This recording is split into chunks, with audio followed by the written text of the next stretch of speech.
Hello student, विद्या creator से मैं निशा। मैं आज आप लोगों को जो आपके अगस्त की प्रतियोगिता दर्पण है उसी को कंटिन्यू कर रही हूँ राष्ट्रीय समाचार से। तो चलिए स्टार्ट करते हैं फिर से।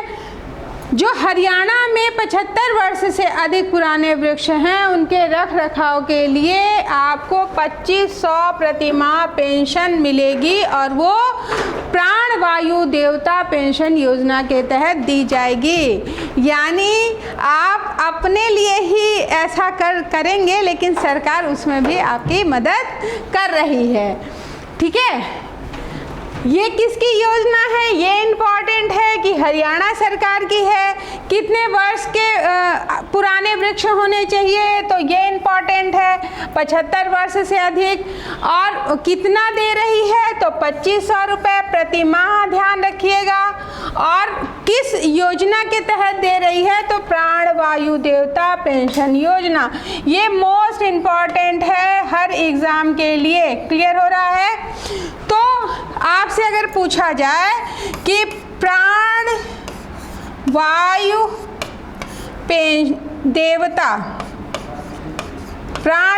देवता पेंशन योजना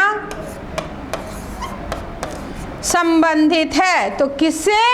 जो 75 वर्ष से अधिक पुराने वृक्ष हैं उनके रख रखाव से संबंधित है। यानी जो इसका रख रखाव करेगा उसको ये दिया जाएगा। और किसकी योजना है? तो हरियाणा सरकार की योजना है। सबसे पहले किसके द्वारा? तो जाहिर सी बात है कि ये पहली ही योजना है तो हरियाणा सरकार के द्वारा ही शुरू करी गई है। तो ध्यान रखिएगा, 74 की दिया जा सकता है, 71 दिया जा सकता है, 65 दिया जा सकता है। तो आपको ध्यान रखना है 75 वर्ष पुराने वृक्ष होंगे। प्राणवायु देवता पेंशन योजना संबंधित है किससे? जो 75 वर्ष या उससे अधिक पुराने वृक्ष होंगे उनके रख रखाव से संबंधित है। राशि कितनी है? तो आपकी जो राशि है 2500 प्रति माह है।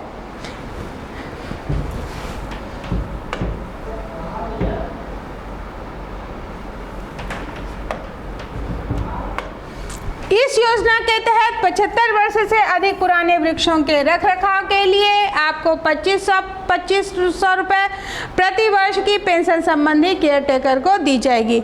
ये जो प्रति है वो वर्ष की दी जाएगी किसको? केयर टेकर को। अब इसके अंतर्गत कौन कौन से नहीं शामिल होंगे ये मोस्ट इम्पॉर्टेंट है। तो कौन कौन से शामिल नहीं है? तो गिरे हुए नहीं शामिल होंगे, खोखले नहीं शामिल होंगे, जो वृक्ष मर गए हैं, खत्म हो चुके हैं वो नहीं शामिल होंगे, सूखे वृक्ष शामिल नहीं होंगे, रोगग्रस्त शामिल नहीं होंगे। तभी तो सरकार आपको पैसा देगी। तो कौन कौन? गिरे हुए, खोखले, मृत, सूखे, रोगग्रस्त ये पेड़ इसमें शामिल नहीं होंगे। और इसके साथ साथ और कौन से पेड़ शामिल नहीं होने वाले हैं? तो इसके साथ साथ जो आपके और पेड़ हैं वो हैं वन भूमि पर खड़े पेड़, इस योजना के तहत नहीं शामिल किए जाएंगे। याद हो गया? पहली चीज़, हरियाणा सरकार पहल कर रही है, जो पेड़ों का रख रखाव कर रहा है। कितने वर्ष पुराने होने चाहिए? तो 75 वर्ष पुराने। कौन सी योजना है वो ध्यान रखिएगा। और किस तरह के वृक्ष इसमें शामिल नहीं होंगे इसको आपको ध्यान में रखना है। इस योजना से वृक्षों की कटाई रुकेगी। अब ये बना क्यों रही है? भाई सरकार के पास बहुत ज़्यादा तो है नहीं, लो भैया बांटो, ऐसा था नहीं। तो ये जो योजना है ये वृक्षों की कटाई रोकना है उद्देश्य। तो ये आईएएस के लिए मोस्ट इम्पॉर्टेंट है कि उद्देश्य क्या है।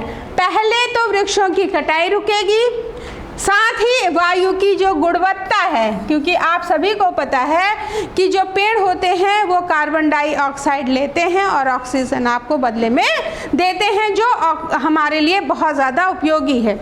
तो इससे वायु की जो गुणवत्ता होगी वो भी बरकरार हो जाएगी। और राज्य सरकार द्वारा इस योजना की घोषणा 2021 में करी गई थी लेकिन लागू अब किया गया है। तो ये कब की है? 2021 की। लागू कब किया गया है? अब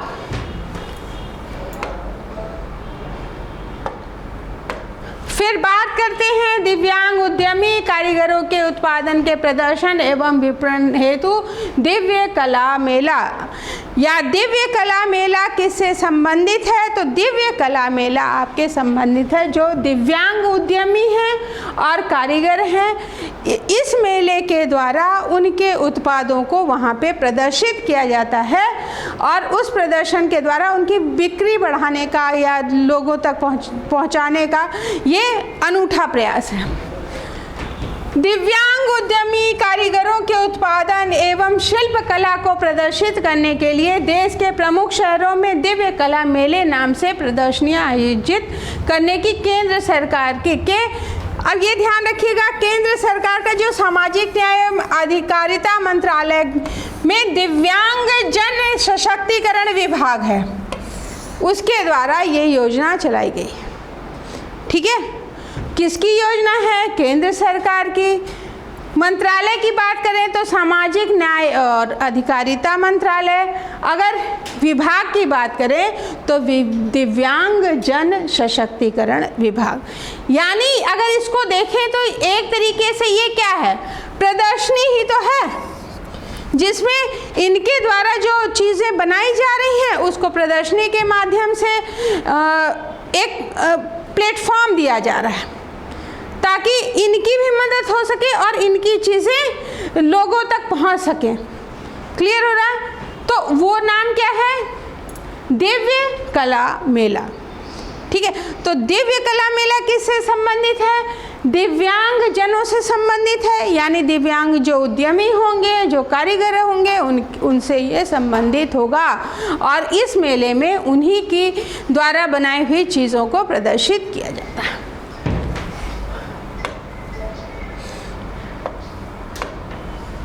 जम्मू कश्मीर व उत्तर पूर्वी राज्यों सहित देश के विभिन्न भागों में हस्तकला, हथकरघा, कशीदाकारी कार्यों के अतिरिक्त इन क्षेत्रों के डिब्बाबंद खाद्य पदार्थों का जो प्रदर्शन है और विपणन है इस मेले में किया जाता है। तो क्या क्या है? जो जम्मू कश्मीर राज्य होगा वहाँ का, उत्तर पूर्वी राज्य होंगे वो, और भारत के भी जो विभिन्न जगहों से भी हस्तकला, हस्तकरघा और कशीदाकारी कार्य के साथ साथ देखिए यहाँ हस्तकला भी आ रही है, हथकरघा भी आ रहा है, कशीदाकारी भी आ रही है और डिब्बाबंद खाद्य पदार्थ भी आ रहे हैं। इनका प्रदर्शन और विपणन इस मेले में किया जाता है। और ये कब से शुरू हुई है? तो ये शुरू हुआ है आपका दिसंबर 2022 से।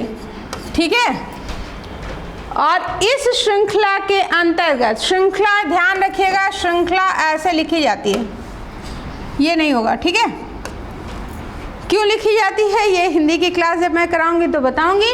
तो इस श्रृंखला के तहत 6 दिव्य कला मेलों का आयोजन जून 2023 तक किया जा चुका है।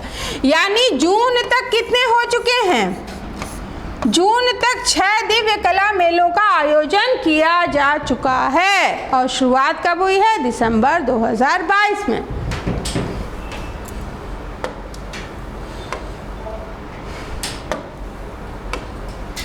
ऐसे 5वें मेले का आयोजन, अगर हम 5वें मेले की बात करें तो ऐसे 5वें मेले का आयोजन 17 से 23 जून के बीच हुआ है और 2023 को इंदौर में, और छठे मेले का आयोजन 29 जून से 5 जुलाई 2023 को जयपुर में संपन्न हुआ। यानी 5वां कहाँ पे हुआ है? 5वां आपका हुआ है इंदौर में और छठा कहाँ पे हुआ है? छठा आपका हुआ है जयपुर में। ये इम्पॉर्टेंट है, ध्यान रखिएगा। ठीक है, दिव्य कला मेला किससे संबंधित है ये इम्पॉर्टेंट है, किस विभाग के द्वारा या किस राज्य सरकार की है कि केंद्र सरकार की, तो केंद्र सरकार की है, ये इम्पॉर्टेंट है। अब तक कितने हो चुके हैं वो इम्पॉर्टेंट है, पहला कहाँ हुआ था वो इम्पॉर्टेंट है, कौन कौन सी चीज़ें शामिल हैं वो इम्पॉर्टेंट है, 5वां कहाँ हुआ था, छठा कहाँ हुआ था, ये भी आपका इम्पॉर्टेंट है या क्रम पूछ सकते हैं। इन दोनों ही मेलों का उद्घाटन केंद्रीय सामाजिक न्याय एवं अधिकारिता मंत्री जो श्री डॉक्टर वीरेंद्र कुमार हैं, इनके द्वारा किया गया है।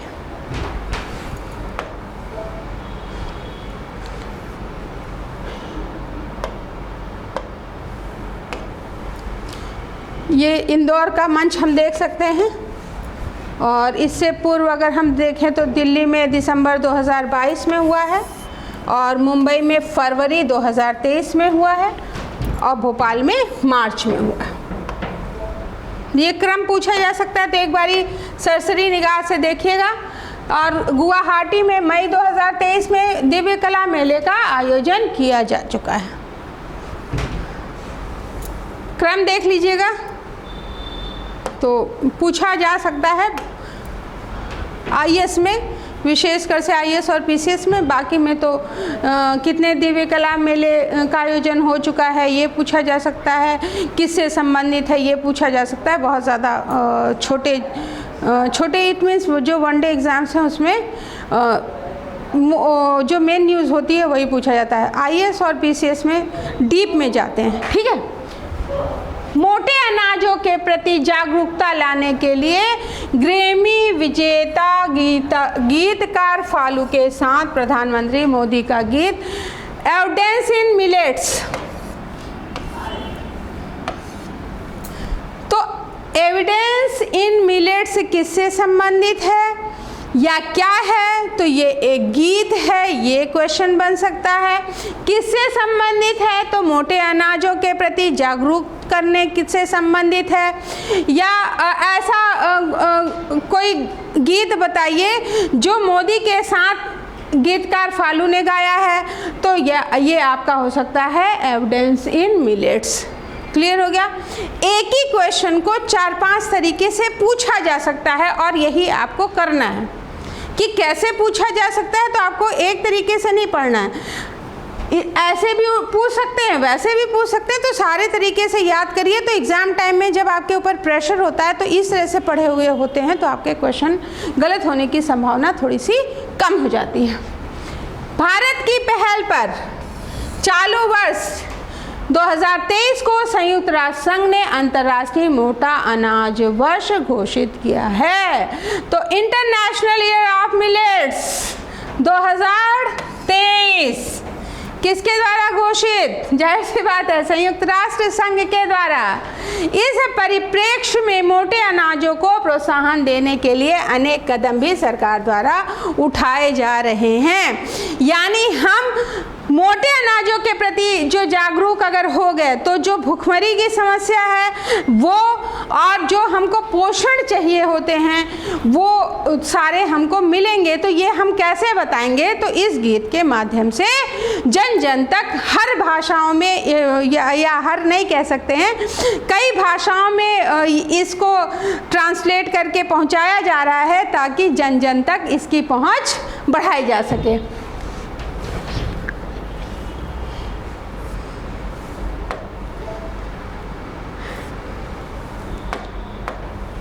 मोटे अनाजों के लाभ जनता को बताने के लिए प्रधानमंत्री श्री नरेंद्र मोदी ने एक गीत की रचना की, और ये जो रचना करी है ग्रैमी पुरस्कार विजेता जो फालू हैं उनके द्वारा ये गीत गाया गया है। इनका जो पूरा नाम है फाल्गुनी शाह है के साथ मिलकर के की है, और ये भारतीय मूल की गायिका हैं। उनके गीतकार गायकपति गौरव शाह इन्होंने इस गीत को रचा है, या दोनों लोग ने मिलकर रचा है इस गीत को। इस गीत को एविडेंस इन मिलेट्स नाम दिया गया है, और इसका जो नाम है वो क्या है? Evidence in millets. मूलतः हिंदी व अंग्रेजी में लिखा गया है। तो ध्यान रखिएगा कि ये पूछा जा सकता है कि मूल रूप से किस भाषा में लिखा है। तो सिर्फ 2 भाषाओं में लिखा गया, हिंदी में और अंग्रेजी में। इस गीत को प्रधानमंत्री की आवाज भी दी गई है। तो किस गीत में प्रधानमंत्री ने अपनी आवाज दी है? तो इस गीत में प्रधानमंत्री जी ने अपनी आवाज दी है। मोटे अनाजों के महत्व बताने के लिए इस गीत को 16 जून 2023 को जारी किया गया। गीत की पहुंच बढ़ाने के लिए स्थानीय भाषाओं में भी इसका अनुवाद किया जाएगा। ये प्लान है कि जो स्थानीय भाषाएं होंगी उसमें भी अनुवाद कर दिया जाएगा, ताकि जिनको हिंदी और इंग्लिश नहीं आती तो दूसरी भाषाओं में वो इस गीत के माध्यम से मोटे अनाजों के महत्व को समझ सकें।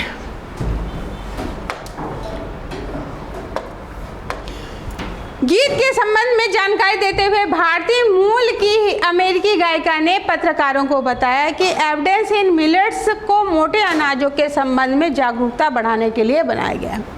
तो मेन क्यों बनाया गया है कि मोटे अनाजों के संबंध में लोग जागरूक हो सकें, इसके लिए। और बहुत ज़्यादा इसमें न्यूज़ नहीं है, मेन यही है।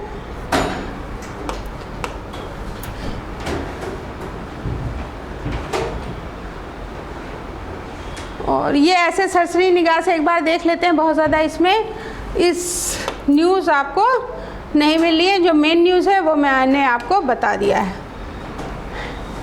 फिर नेक्स्ट न्यूज़ की बात करते हैं। 2024 के लोकसभा के जो चुनाव होंगे उसके लिए जो विपक्षी दल हैं उनके द्वारा एकजुटता की जो पहल है कहाँ पे हुई है, तो पटना में बैठक करके हुई है। ये इम्पॉर्टेंट है। तो आगामी 2024 के चुनाव में भारतीय जनता पार्टी के विरुद्ध एकजुटता स्थापित करने की तैयारियां विपक्षी दलों ने अभी से शुरू कर दी है। और ये जो चीज़ है वो कहीं ना कहीं हमको भी प्रोत्साहित करती है कि हम अभी से ही अपने एग्ज़ाम की प्लानिंग करें कि कैसे हमें उस जो आपका टारगेट है उसको जीतें।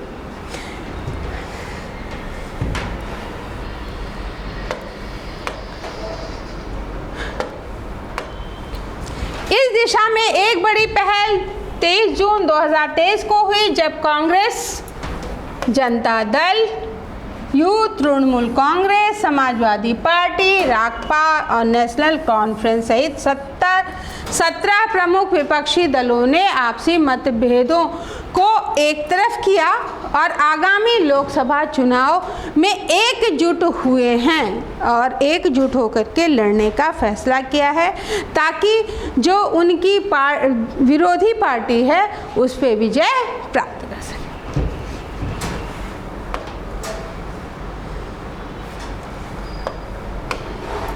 बिहार के मुख्यमंत्री नीतीश कुमार की पहल पर पटना में उनके सरकारी आवास पर उन्हीं के अध्यक्षता किसके द्वारा करी गई है, तो नीतीश कुमार जी के द्वारा करी गई है। कहाँ पे बुलाई गई है, तो पटना में। कांग्रेस अध्यक्ष मल्लिकार्जुन खड़गे, वरिष्ठ कांग्रेसी जो नेता हैं राहुल गांधी जी, राजद अध्यक्ष लालू प्रसाद यादव, बिहार के उप मुख्यमंत्री तेजस्वी यादव, तृणमूल कांग्रेस की अध्यक्ष ममता बनर्जी, राकपा के अध्यक्ष शरद पवार, समाजवादी पार्टी के अध्यक्ष अखिलेश यादव।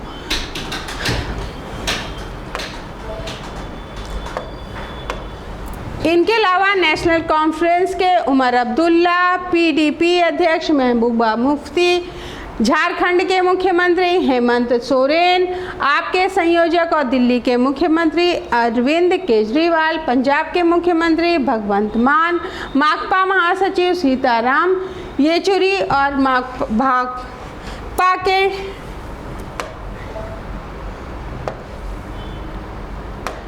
डी राजा सहित 32 प्रमुख विपक्षी नेता उपस्थित थे। तो कौन कौन से नेता उपस्थित थे, जो उसके सहित जो 32 प्रमुख विपक्षी नेता उपस्थित थे, तो जो मुख्य नेताओं के नाम हैं उनको एक बार ये ज़रूर याद रखिएगा, क्योंकि वो आईएएस और पीसीएस के लिए मोस्ट इम्पॉर्टेंट होने वाला है।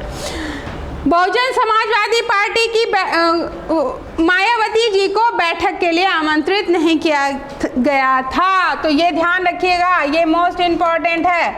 ठीक है, कि किसको नहीं बुलाया गया है, तो मायावती जी को, बहुजन समाजवादी पार्टी। ठीक है, आमंत्रित नहीं गया था, जबकि राष्ट्रीय लोक दल के जो प्रमुख चौधरी जयंत सिंह हैं वो उपस्थित नहीं हुए थे। इनको बुलाया गया था, लेकिन किसी पारिवारिक कार्यक्रम के कारण इसमें उपस्थित न हो सकने की व्यवस्था उन्होंने वहाँ पे बताई थी। तो ये दो ध्यान रखिएगा कि कौन कौन उपस्थित नहीं हुए थे, कौन कौन उपस्थित हुए थे, पहली बैठक कहाँ हुई थी, अध्यक्षता किसने करी थी। बस इसमें यही पॉइंट आपके इम्पोर्टेंट है।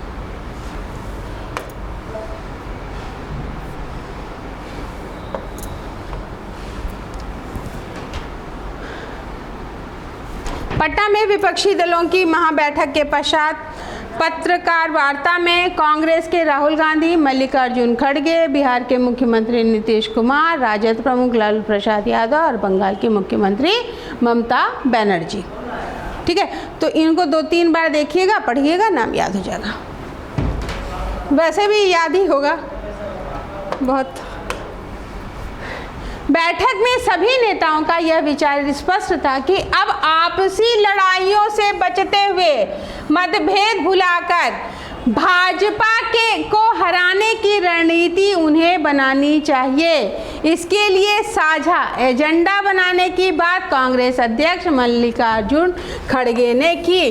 तो यहाँ पे साझा एजेंडा बनाने की बात किसने करी है? तो ये करी है मल्लिकार्जुन खड़गे ने। इसके लिए सीटों के बंटवारे जैसे नाजुक मुद्दों पर बातचीत फिलहाल नहीं हुई है। मेजबान मुख्यमंत्री नीतीश कुमार ने कहा कि भारतीय जनता पार्टी देश का इतिहास बदलने की कोशिश कर रही है।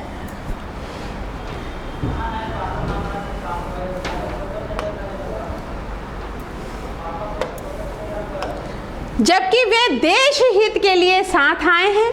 विपक्षी एकजुटता के लिए आहूत इस बैठक में कुछ मनमुटाव भी सामने आए, विशेषतः दिल्ली के संबंध में केंद्र सरकार द्वारा मई 2023 में लाए गए अध्यादेश के मामले में कांग्रेस द्वारा दिल्ली की आप सरकार के प्रति समर्थन व घोषित किए जाने से दिल्ली व पंजाब के मुख्यमंत्रियों ने अपनी नाराजगी जरूर वहां पे व्यक्त करी थी तथा बैठक के बाद आयोजित पत्रकार वार्ता में भी वह शामिल नहीं हुए थे। चलिए, ये तो छोटी मोटी चीज़ें हैं। मेन चीज़ ये है कि ये सारे इकट्ठे हो रहे हैं, अपनी विरोधी पार्टी से जीतने का प्रयास कर रहे हैं, अभी से प्लानिंग कर रहे हैं और अपने जो मन मुटाव हैं उनको दूर करने की कोशिश कर रहे हैं। आपको भी यही करना है। आपका जो छोटा सा ग्रुप आप बना रहे हो, तो आप ये मत सोचिए कि अगर मैंने किसी को बता दिया, या आपकी ज्योग्राफी अच्छी है, किसी की पॉलिटी अच्छी होगी, किसी की इंग्लिश अच्छी होगी, किसी की मैथ अच्छी होगी, तो अगर आप दूसरे के साथ डिस्कस कर रहे हैं ना, तो आपका और अच्छा हो रहा है। ठीक है, आपके एक ही तो विद्या ही ऐसा धन है जिसको कोई ले ही नहीं सकता, चाहे आप जितना बांटिए, जितना बांटेंगे उतना बढ़ेगा। ठीक है, हो सकता है कि आप छुप के पढ़ें तो प्री हो जाएगा, लेकिन और चीज़ें इंटरव्यू में वो परफॉर्मेंस नहीं दे पाएंगे। अगर आप ग्रुप छोटा सा बनाते हैं और जिसका जो सब्जेक्ट इंटरेस्टिंग है या जिस पे कमांड है, वो अपने ग्रुप के साथ आप डिस्कस करिए और उसको जो तैयार है वो अपने ग्रुप के साथ डिस्कस करें। तो इस तरह से क्या होगा, कम समय में आपको ज़्यादा आउटपुट मिलने लगेगा और सिलेक्शन धीमे धीमे उस पूरे ग्रुप के लोगों का अच्छी जगह पे हो जाएगा। ठीक है, तो ये काम आपको भी करना है सिलेक्शन के लिए। फिर जो कांग्रेस के राहुल गांधी जी हैं, इन्होंने बैठक को विपक्षी एकता की शुरुआत बताते हुए इन्होंने कहा कि ये विपक्षी एकता की शुरुआत है,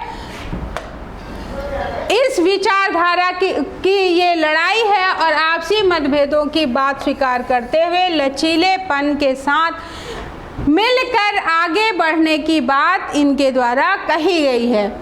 कहीं लोकसभा के आगामी चुनाव के लिए सीटों के बंटवारों को लेकर कोई चर्चा इस बैठक में नहीं करी गई है। तो किस विषय में चर्चा नहीं करी है? सीटों के बंटवारे के बारे में और चुनावों के लिए जो भावी आपकी रणनीति रही है उस पर अगली जो बैठक होगी उस पर जो विचार करने की सहमति रही है विपक्षी दलों की ऐसी आगामी जो महाबैठक है वो 10 से 12 जुलाई 2023 को शिमला में होगी। तो एक पटना में हुई है और दूसरी कहाँ पे होगी? शिमला में होगी। ठीक है। तमिलनाडु सरकार ने भी राज्य में सीबीआई जांच हेतु प्रदत्त समान अनुमति वापस ली। तो किसने सीबीआई जांच हेतु जो प्रदत्त अनुमति थी वो वापस ली है? तमिलनाडु सरकार ने। मिजोरम, केरल, पश्चिम बंगाल, मेघालय, छत्तीसगढ़, पंजाब व राजस्थान आदि के बाद तमिलनाडु भी अब इन राज्यों में शामिल हो गया है जहां सीबीआई को किसी जांच के लिए राज्य सरकार की पूर्वानुमति लेनी होती है। क्लियर हो रहा है कि अगर सीबीआई को जांच करनी है तो राज्य सरकारों की इससे पहले अनुमति लेनी होगी। अब तमिलनाडु भी ऐसी जो सामान्य अनुमति थी उसको की वापसी ली है।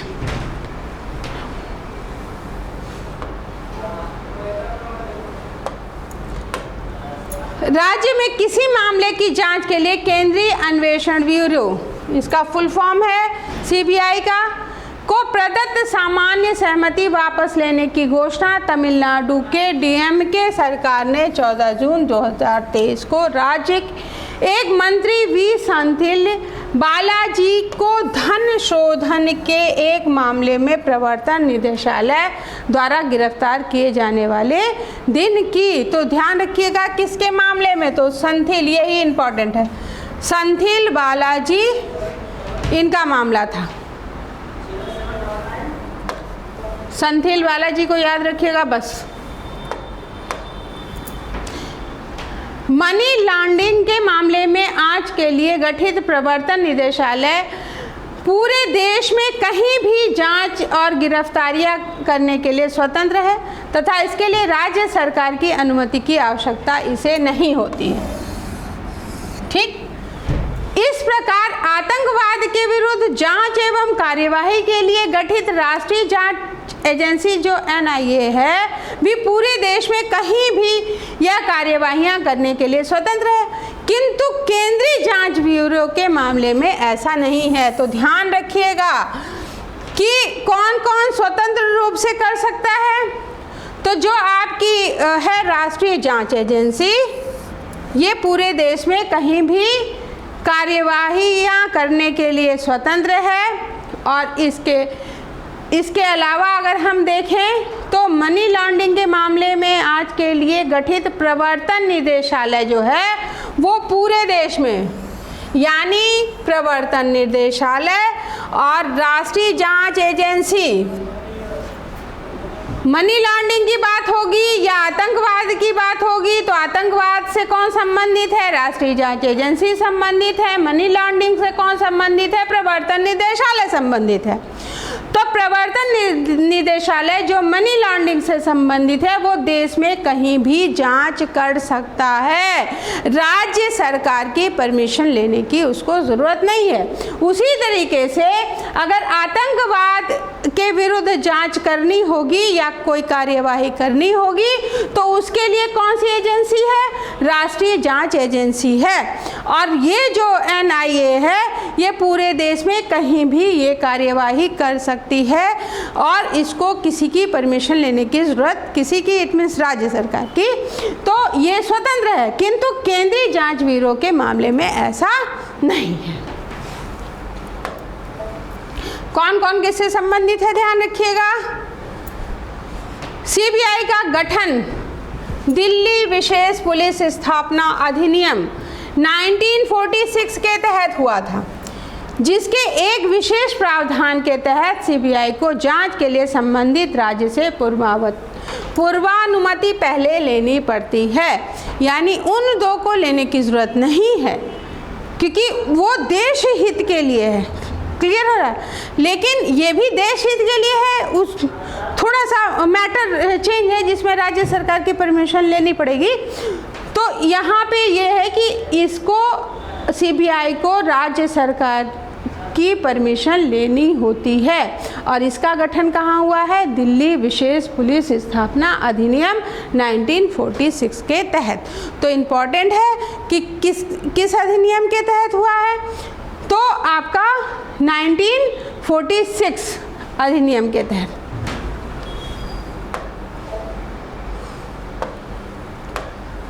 पूर्व वर्षों में सीबीआई को अपनी जांचों के लिए सामान्य सहमति सभी राज्यों से प्राप्त हुई थी, किंतु धीरे धीरे मिजोरम, पश्चिम बंगाल, छत्तीसगढ़, राजस्थान, केरल, तेलंगाना, झारखंड, पंजाब व मेघालय की सरकारें राज्य में सीबीआई जांच के लिए सामान्य स्वीकृति पहले ही वापस ले चुकी हैं। जो सामान्य स्वीकृति थी कि हाँ कर लीजिएगा, वो वापस हो गई थी, तथा तमिलनाडु ऐसी स्वीकृति वापस लेने वाला देश का 10वां राज्य हो गया है। ठीक है, 9 राज्यों ने सामान्य स्वीकृति थी कि हाँ आप लोग जांच ले सकते हैं, तो वो जो स्वीकृति है वो 9 राज्य ले चुके थे। तमिलनाडु 10वां राज्य है और इनमें मिजोरम ने यह कदम 2015 में उठाया था। और मिजोरम के द्वारा कब उठाया गया है? 2015 में।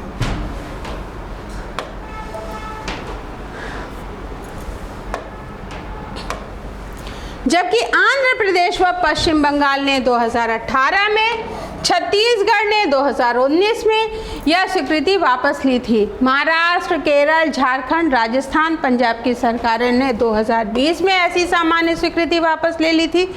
राजस्थान यह कदम उठाने वाला 9वां राज्य था, तथा अब जो तमिलनाडु है वो इस सूची में शामिल हो जाने से इसकी संख्या कितनी हो गई? 10वां। तो 10वां कौन सा हो गया? 10वां आपका तमिलनाडु। क्रम याद रखिएगा। 9वां कौन है? राजस्थान। तीसरे से आपको क्रम याद रखना है। क्रम भी आईएएस में क्रम पूछा जा सकता है, हो सकता है पहला और दूसरा छोड़ दें, फिर 4 दे दें, तो 10 हैं, या नीचे से दे दें कि 10वां कौन है, या 9वां कौन है, या 8वां कौन है। तो ये आपको ध्यान रखना है।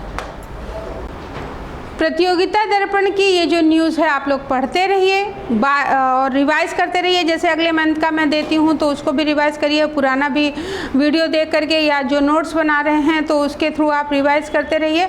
जब आप एग्ज़ाम दोगे ना तो आपको ये बहुत ईजी लगेगा, क्योंकि बार बार आप उस चीज़ को देख रहे हो। आज के लिए इतना ही। Thank you.